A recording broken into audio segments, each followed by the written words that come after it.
think that at times we don't necessarily need to oversell it, because ultimately we what matters are the results that we deliver, and we help show people how to get to those results. And that is what helps, fuel a winning culture and helps fuel the passion, because people want to come to work every day and know that their work has meaning and that it actually is going to contribute to a winning team, or to a team that knows how to win.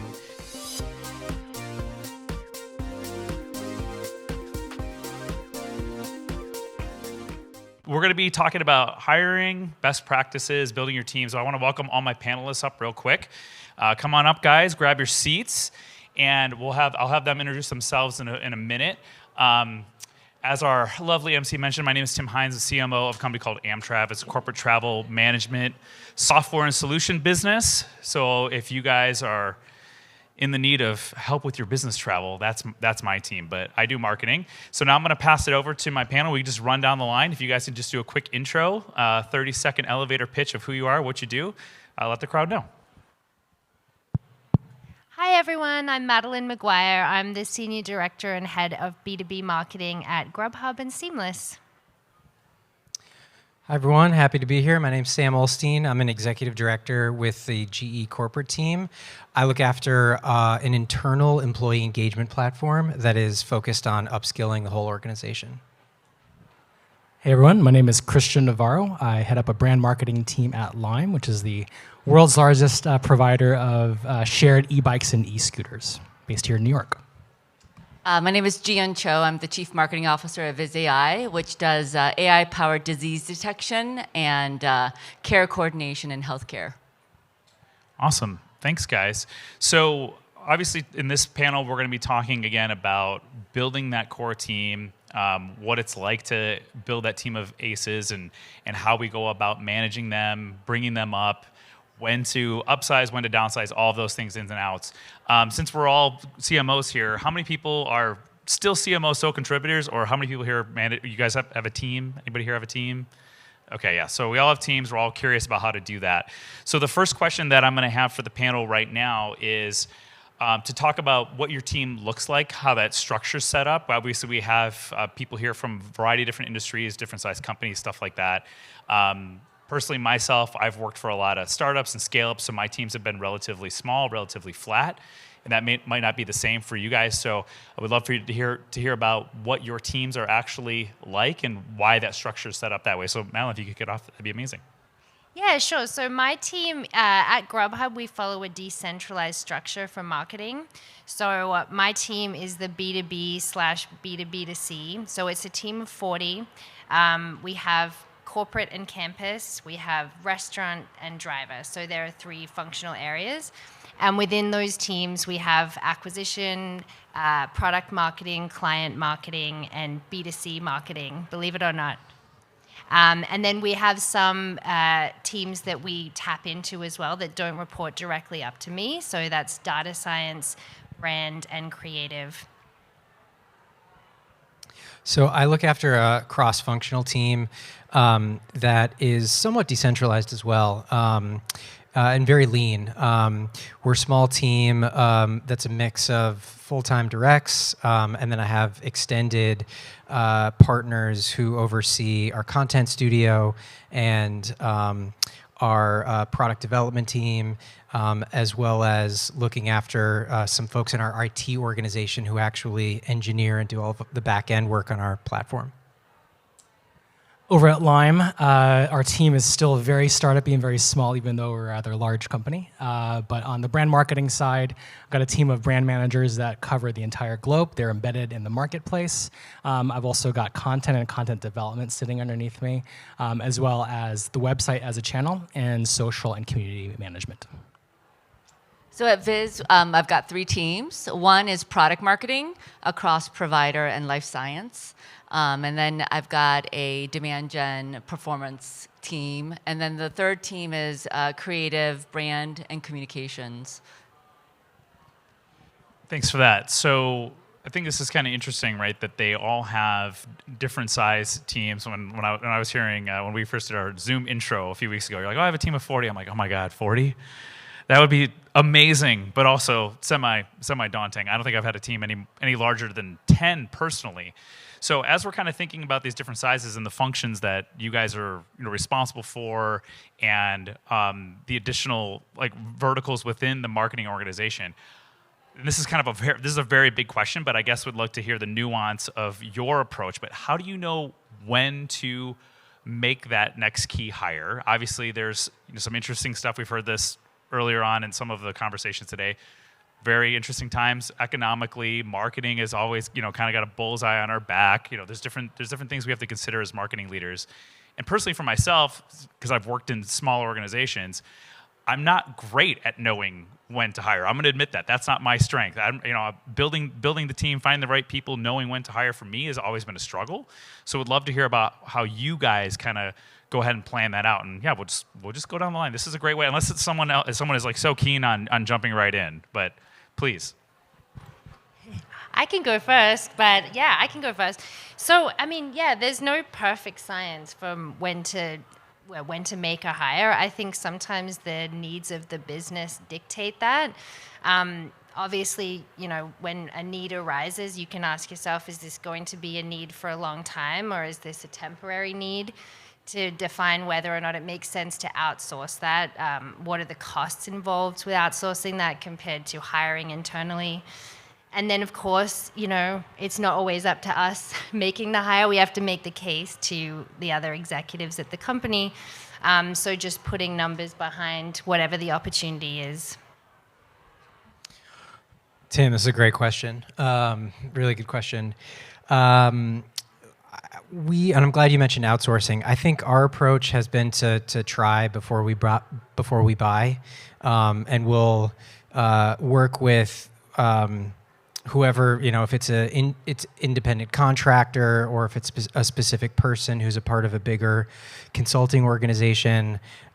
We really bring our third-party service providers inside the team, and if it's going really well, we both ask each other, well, let's just make this official, and you should actually be full time and interconnected into the GE organization.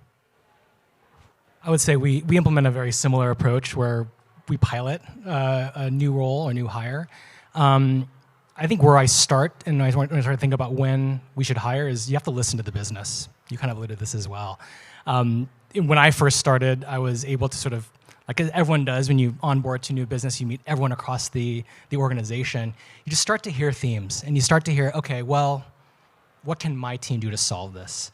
And the hiring position, the role of the person, what we wanted this person to solve, became really, really clear. And so because I had done the rounds, I had talked to everyone, had felt this was a need. It was actually an easy business case. And because it was a net new position, something the organization never had, we're piloting it, and it's going great. So again, I think the headline for me here is really just listening to the needs of the organization, and then overlapping that with, do I have this talent within the group already? Can we, if we want to add it to someone's plate, can we still keep the output high and perfect? Otherwise, it's really important just to listen and find the solution that fits the need. So I'm in an area where you need deep expertise in healthcare and life sciences in many of the areas. So for those areas that are very content heavy or product heavy, those are ones that I would want in-house, and we do have those roles in-house. Where I think about outsourcing or trying before we buy are the functional capabilities around marketing, such as SEO, SEM, where I just think agencies are better and they give me scalability. We're growing crazy fast, and I can't keep up with hiring full-time people to do that versus using agencies that can scale for me. So that same thing with web, bringing in agencies. So we're shifting our model. We've been doing a lot in-house, but bringing in more top-notch agencies to support us in our scaling in the next few years. Well, that's very interesting. The try before you buy, I think, is a great model. I do that personally, because you're trying to anticipate too, what you're going to do related to growth. And I think that's one of the ways that you were saying that you're listening to the business needs, and obviously you said that as well, where if you know you're scaling so quickly, that is a business need. So you recognize like, hey, if I bring someone internally to do this XYZ position, are they going to scale up fast enough to meet the business need that we have? So maybe that's where the agency or whatever will continue to be a better fit. I know sometimes a lot of organizations think, oh man, I want to bring that internal. I want to bring that internal. I just want to bring everything internal. And then you go, okay, well, we've got this internal. Our budget and our bandwidth has so much allotment for maybe one person or maybe one junior person who then you need to get more involved with. And you're like, shit, I should have just stuck with the agency, right? So sometimes you have that hiring regret, which I think can be real. I will say one thing to add on to that. Doing the try before you buy methodology, it allowed us to actually refine the scope of work for this person in a way that we didn't see, honestly, when we put out the remit. And so being able to work with the person on the output, work with the person on the expectations from the organization, actually allowed us to now recast, and now we're expanding it to other markets too. So it allowed us at a very low risk to try out what would work the most and make the most sense for what we were trying to do, and actually make better hiring sense for the rest of the markets we're doing it for. So building on this continued point, knowing when, I think budgeting is a big part of it too, right? Is that something that you guys go through maybe at the beginning of the year or when you're building budget? We have to anticipate based on our growth plan what marketing needs to support, but that hiring plan is a piece of that. So how do you guys kind of build that into what you're budgeting or what you need? Because we're kind of looking at the crystal ball of what we think the business need is going to be, but that might change 6 months in, right? So we have to be a little flexible. How does that work? Yeah, I mean, to your point, it does change.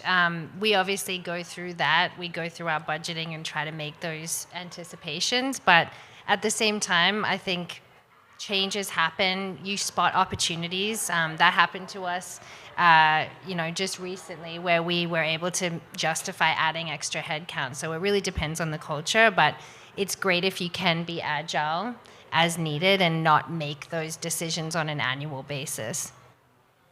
I would echo that. I mean, it is constant change, and I try to make sure that everyone on the team has, a desire and an interest to learn and adapt. And I would say we will flex, when needed, and sometimes that means, taking on some new headcount. Sometimes that means we're gonna shift responsibilities and we're gonna actually stop doing some work that's not helping us achieve whatever our strategy was for the quarter, for the month. So we're constantly changing, and I'd say that's both in terms of bringing in new people, but also shifting the focus and scope of people on the current team. I would definitely agree with that. We calibrate ourselves every 6 months. We're not really looking, the business changes so much for us, our needs changes so much, regulations change so much for us. So we are looking at it every 6 months, if not sooner than that.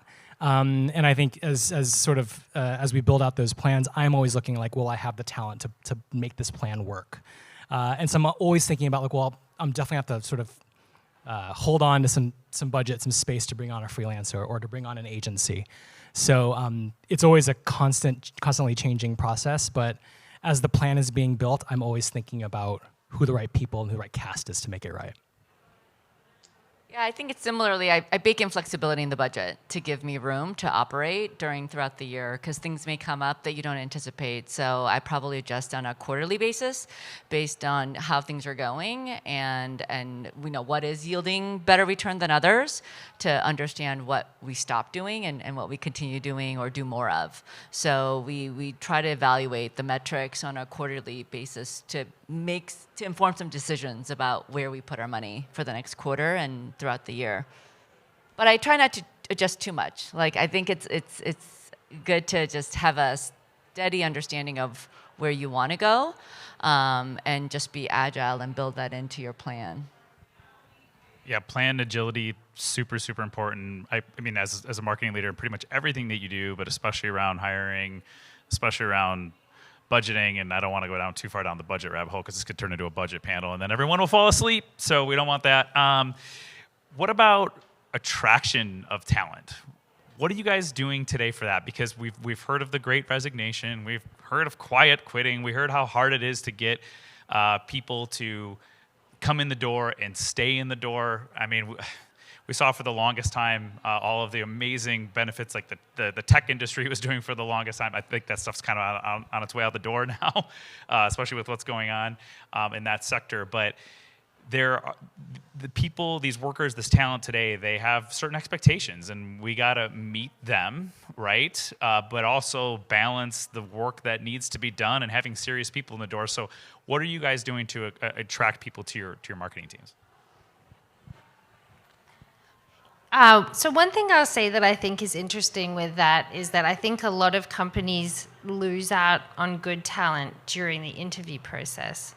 They're very focused on what they think of the candidate and less focused on what the candidate thinks of them.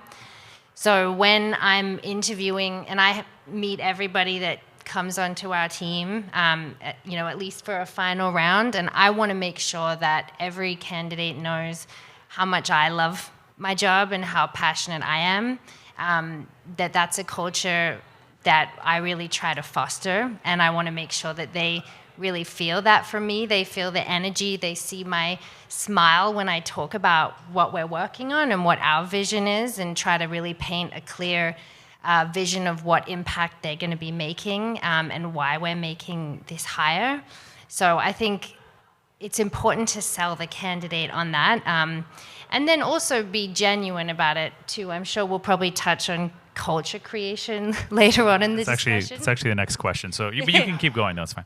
Yeah. So I think, actually being genuine about creating a culture that attracts good marketers. So to me, that means a culture where we foster creativity, where I encourage my team to take risks. I encourage my team to fail at things, and that's completely acceptable, and it just means we're being brave enough to do the right things. And then also a team culture where everyone can come and be their authentic selves to work. So from a candidate's experience, they're going to meet several people on my team. They're going to meet all the people that they'd be working with, and I think that is a really important part about attracting people to the organization that are top talent.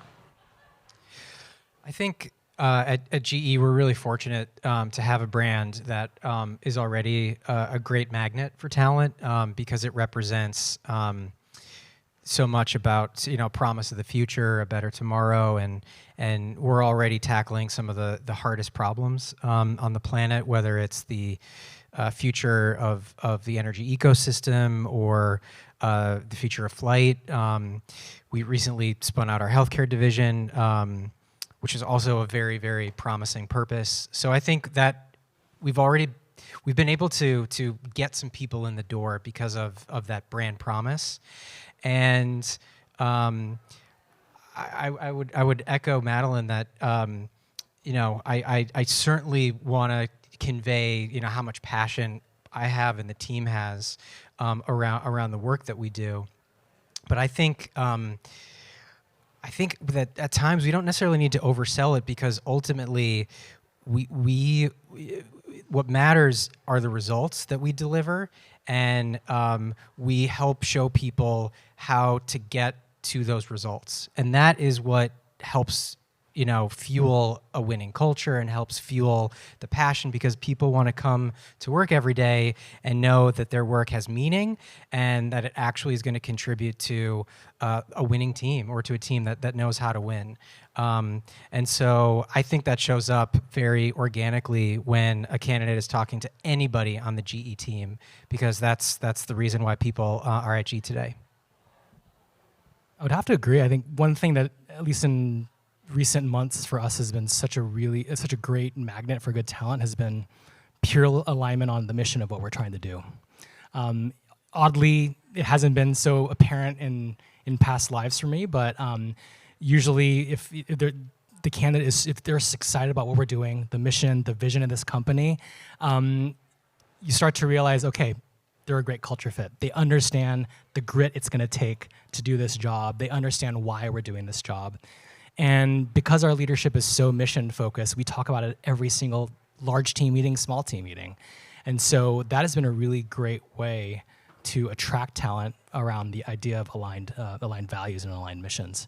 And then throughout the interview process, I think the casting of the people that get to meet this person, including myself, are so important to really illustrate the culture, really illustrate how we operate. And then the third thing I think is really around painting the vision for what me as a leader, what I want this team to start to look like with this new hire, and how that person can fit in. That way they can start to really see themselves in the role, see themselves in terms of the output they'll do, and how they'll contribute to the company. Yeah, I think alignment to mission is really important. I think it's also good to be clear around what it is the job to be done and the goal. And then you give them empowerment. And if people are empowered to do their jobs and that's the job they want to do, then I think you get that kind of engagement and passion for kind of the high-performing team. If you don't empower people, they don't want to stay. That there's just no win there. Yeah, hire great people and then get out of their way. Yeah. I want to hire all the people blocks. smarter than me. And my goal is that they can come up with ideas and execute on them, and I empower them and support them with a team and resources to do what they do best. Yeah, I mean, I think that's something that these candidates, these people are going to look for more than even necessarily like these fringe benefits or the highest salary in the world, right? They want to know that you're there to support them and that you're going to help them break down those roadblocks that are blocking them from doing their best work. I've had a couple of fantastic managers of mine early on in my career when I was trying to forge my path through some of these startup companies where it was like my job description was very ambiguous and it didn't really have a core definition. And I was reporting to the CMO, and he said to me, he's like, listen, what you're doing, you're building with duct tape and chicken wire, okay, in the company. This is a new job. I've got you, you're kind of my jack of all trades who's working on this, this, and this. And people aren't going to really understand what it is, and I'm going to help communicate that for you. But if you run into anything, you let me know, and I will advocate for you. I'll help you out, right? So I think it's important that the employee sees and understands that, especially if you're the hiring manager directly, or the ones that are ultimately the hiring manager that maybe report up to you guys. And you kind of did answer like that second question related to the culture, because I mean, all four of you guys actually talked about that. You know, the mission, the culture of the company is really ultimately what sells it. The brand, sometimes it's the brand value. Like we know GE, we know Grubhub. I used that this week. Lime. I know you took a Lime here, right? You didn't take the subway, did you? I couldn't. Oh, come on. You gotta. I'm just kidding. I mean, well, so my company, for instance, is probably the least known of anybody standing up here. It's been around for 10, 12 years, but not super well known. So for me personally, when I'm going out and looking to hire, you know, I really lean in on the culture. We really lean in on the way that we talk about the job, the way that we write the job description, the way that we say, we actually have in our job description page, we say something to the effect of like, hey, we're not Google, okay? So we don't have like this, we don't have NatPods, and we're not this, but what we do care about is we care about travel, we care about our customer, and like you really lay it out that way, and that's what they ultimately buy into. Quick question for the group: is everyone still remote? Are you guys back in office? Is it any sort of hybrid thing? What's going on there, and how is that affecting maybe hiring? Because I know some of these kids, they don't want to go back into the office at all now. So what's the story there? We are fully remote, and it feels like it's going to be that way for the time being. I think that does pose a lot of culture, like ways of building culture. And it's interesting at Lime because I sit on a bunch of team all handses as a guest, and each team has their own way of building culture. So on my team meeting today, we always have like a provocative icebreaker and inspiration every single time. And it could be not work related. So the icebreaker today was, what's your hottest take?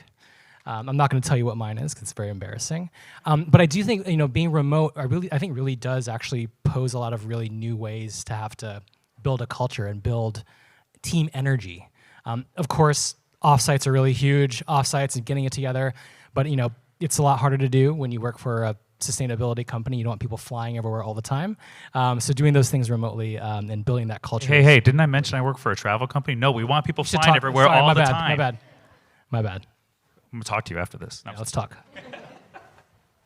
So hybrid, remote, back to the office? Yeah, we're hybrid. And it works very well. I think we figured out how to retain, connectivity even in a remote world.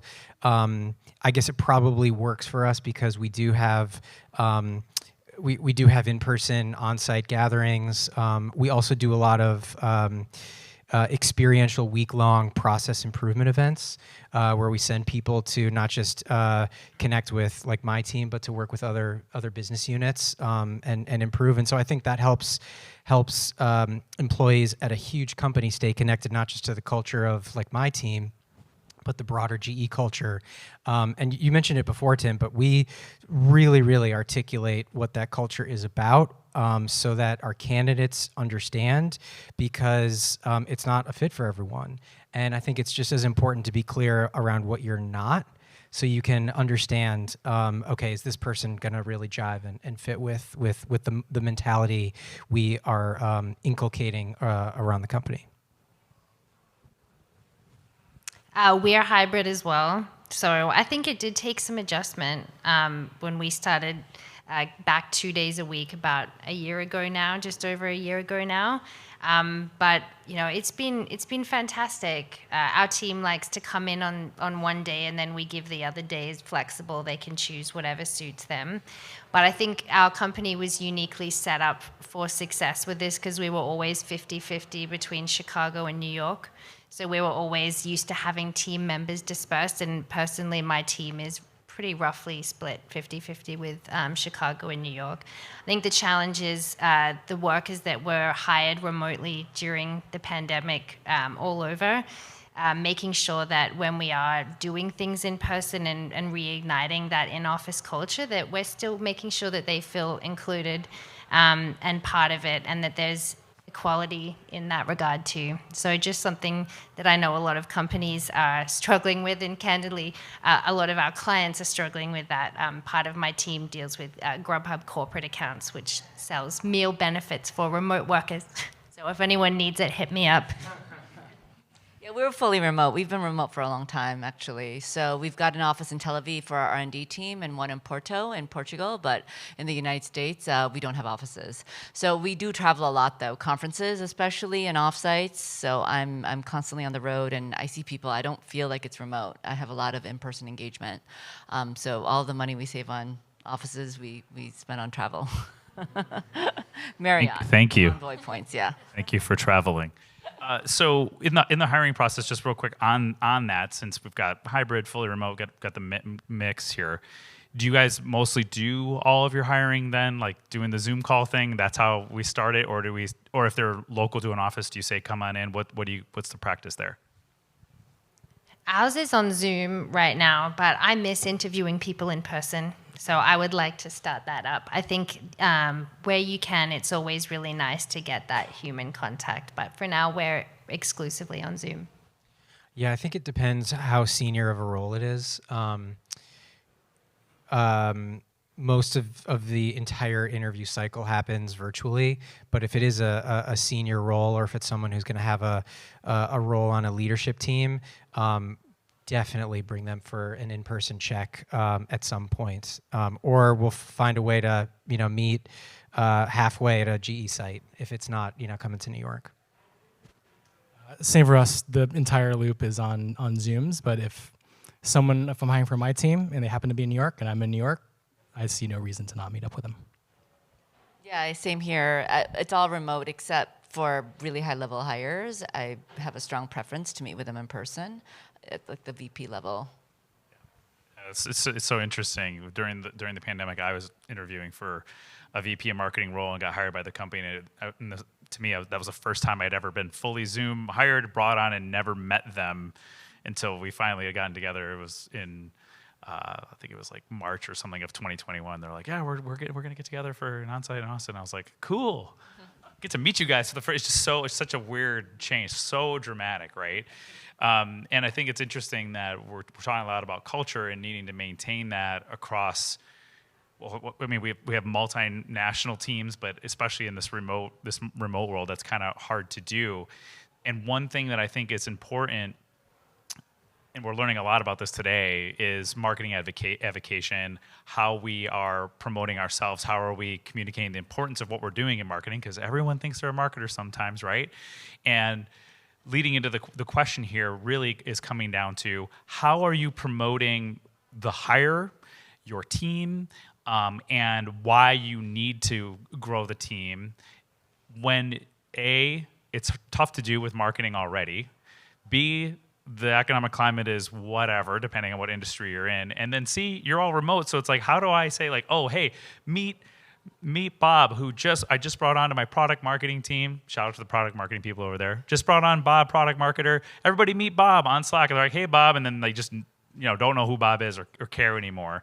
How do you integrate them into the culture? How do you advocate for that hire and what you're doing in this weird cultural setup we have today? Yeah, you want to go?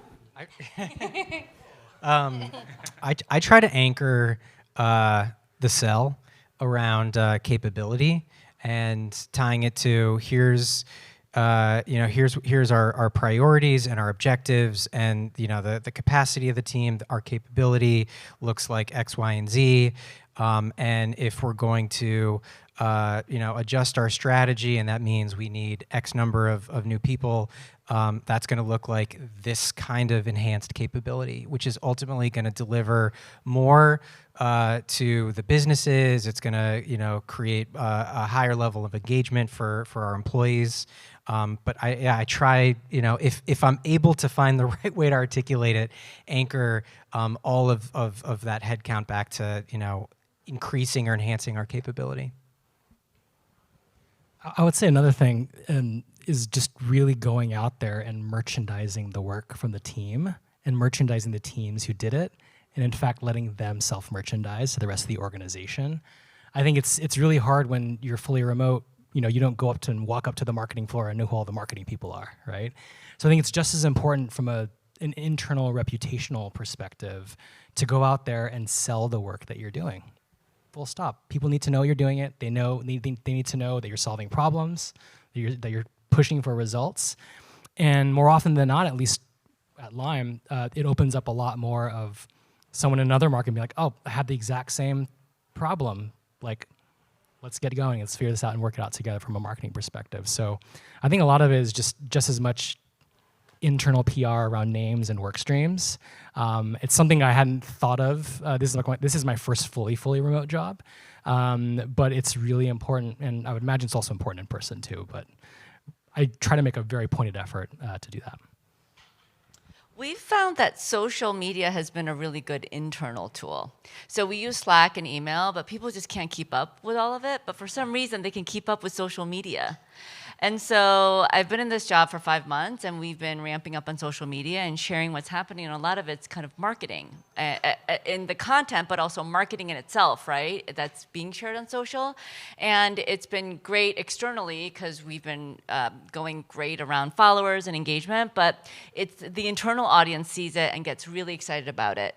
But I agree with you that it's really great to give the team members a voice and a seat at the table in talking about their own accomplishments and their own work.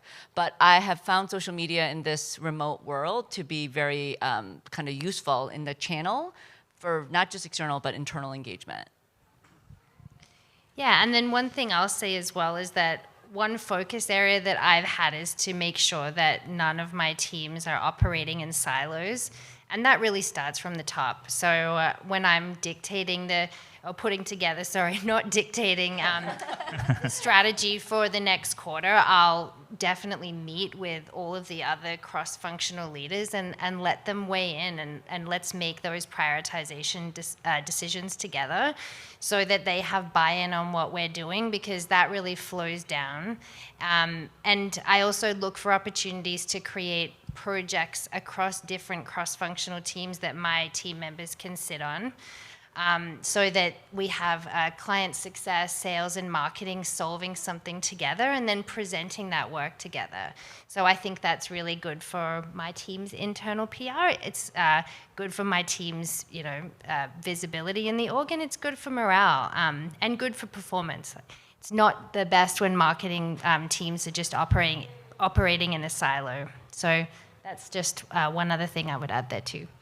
No, I think that's a great example, and I think as marketers, we're inherently so concentrated on building the brand or whatever we're doing as part of our core function to the outside world that we forget to turn behind us and look at all of the people who are internal.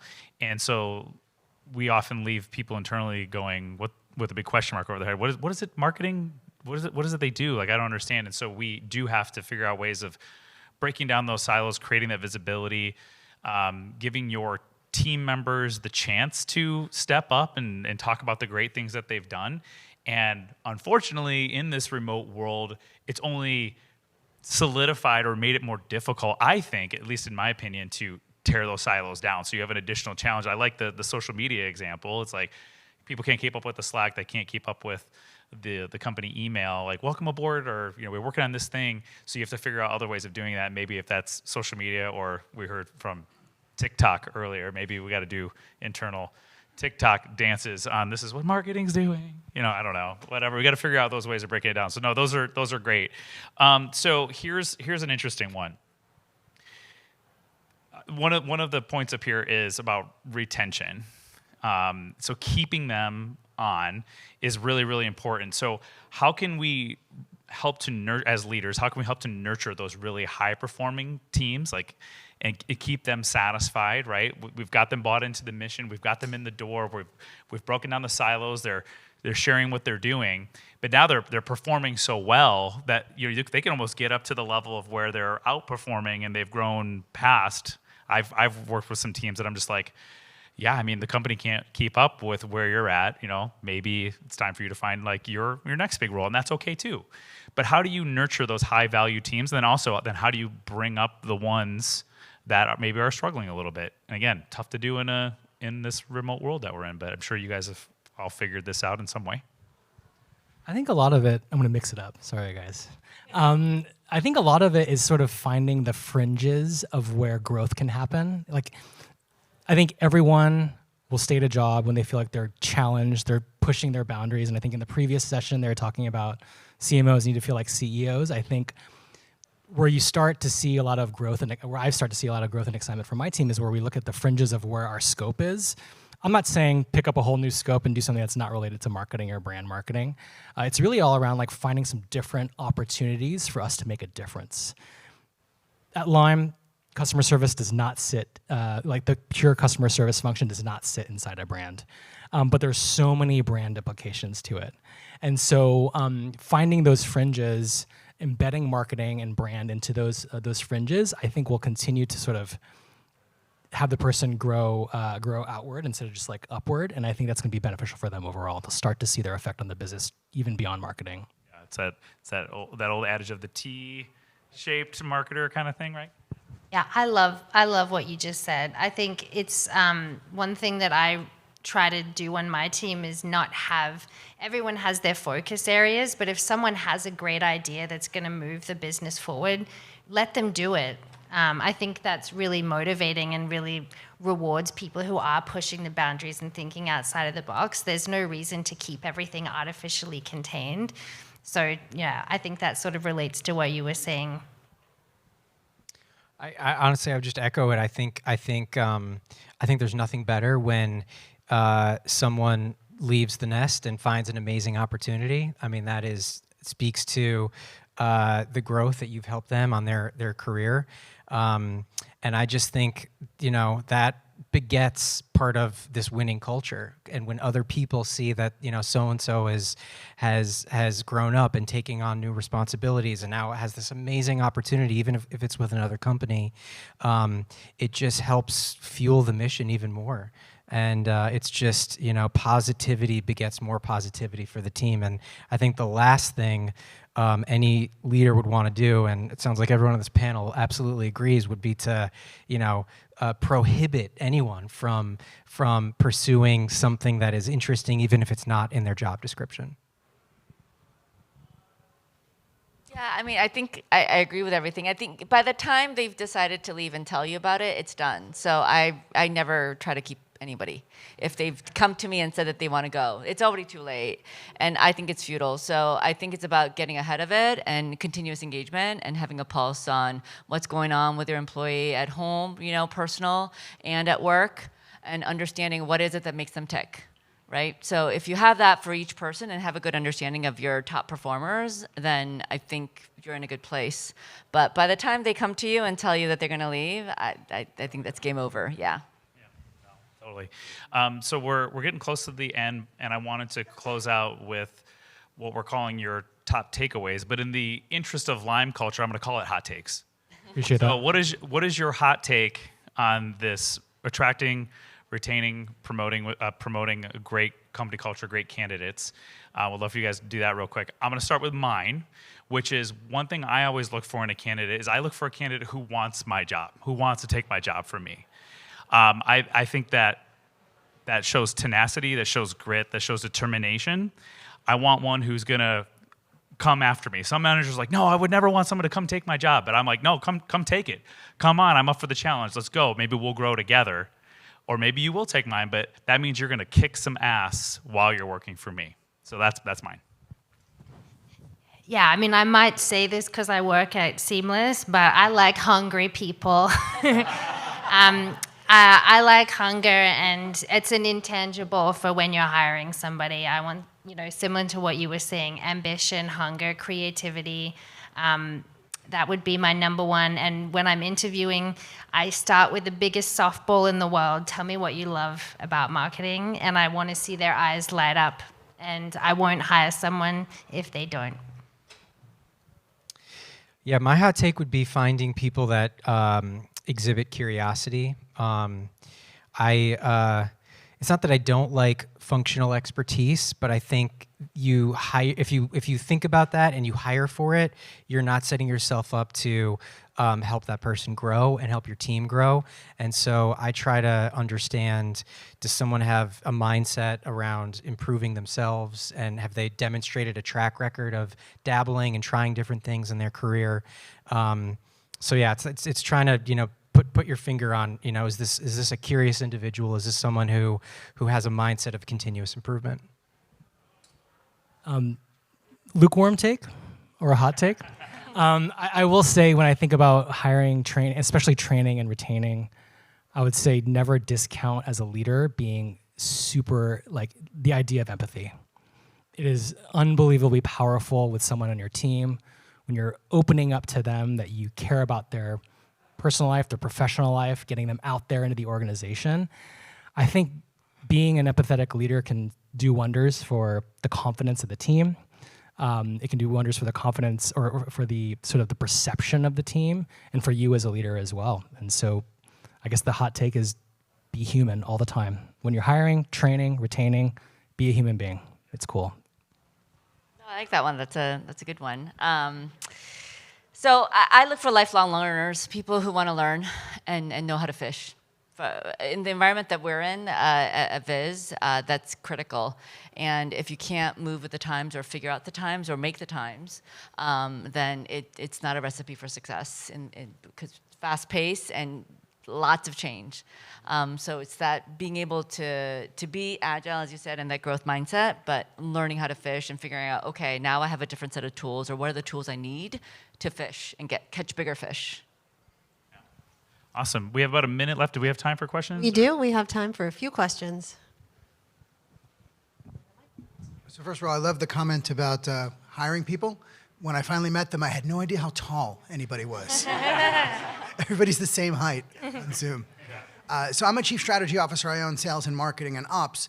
And I'm interested in, when you have to go bring in more people, do you go to your network first, or do you post first, or what's your strategy for bringing on people? I can start. I usually start with my network, and I actually ask my team to ask their network too. I think like-minded people hang out with like-minded people, both professionally as well as personally. And so I found the most success with a friend of a friend, a colleague of, an old colleague of someone that works on my team. You can never really, I think, discount the power of the network effect. I would echo that. Always go to my network. I also have a list of just people who maybe weren't a fit at a certain point, but I want to go back to. You really do that. You don't just say that in the... Oh no, there's someone specific in my head right now. Me too. Yeah. A product marketer from a year ago. I'm just waiting for the right role. Yeah, I do as well. In fact, I have on Monday starting a VP of marketing, and I used to work for her, and she's stellar. So when I came into this role, I thought, wow, she would be perfect for this, and I've been waiting months to get her. But I'd rather wait for the right person. All right, we're out of time. That was a perfect Awesome. wrap-up Thank question. you, panel. Thanks. Want to know more on what it takes to be the ultimate marketing leader? Make sure you like and subscribe to this channel for more insights straight from the biggest marketing minds around. Visit CMOalliance.com for even more resources to take your CMO career path to the next level.